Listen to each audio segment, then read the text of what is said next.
Guys কি খবৰ? আশা কৰোঁ সকলোৱে ভাল। ইতিমধ্যে সকলোৱে চাগে উঠিলেই বিচনাৰ পৰা আৰু বহুতে চাগে খাই বৈ এতিয়া কামেও যাবলৈ হ'ল চাগে। বাকী এইকেইদিনটো গৰম বহুত পৰিছিল। আজি অকণমান বতৰটো ঠাণ্ডা লাগিছে। চাওকচোন আমাৰ এইফালে মানে কুঁৱলী মাৰিছে আজি, দেখিছে? আজি মানে অলপ কুঁৱলী মাৰিছে আৰু এইখন আমাৰ গাঁও হয়, দেখিছে? এইখনে আমাৰ গাঁও হয় আৰু ইয়াৰ কাষৰ পথাৰবিলাক দেখিছে? গাঁওখনি কাষৰ এইবিলাক মানে ধান খেতি হয়, ধান খেতি কৰা হৈছে মানে ইয়াত।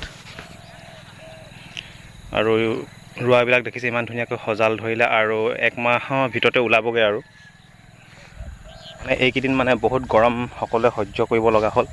মানে ইমানেই গৰম পৰিলে কি ক'বা আৰু ৰাতিও মানে কাৰো চাগে খোৱা হোৱা নাই আৰু কাৰেণ্টটোতো চবৰে অহা যোৱাই কৰি থাকে নহয় জানো। বাকী যি কি নহওক আজি অলপ ঠাণ্ডা পৰিছে আৰু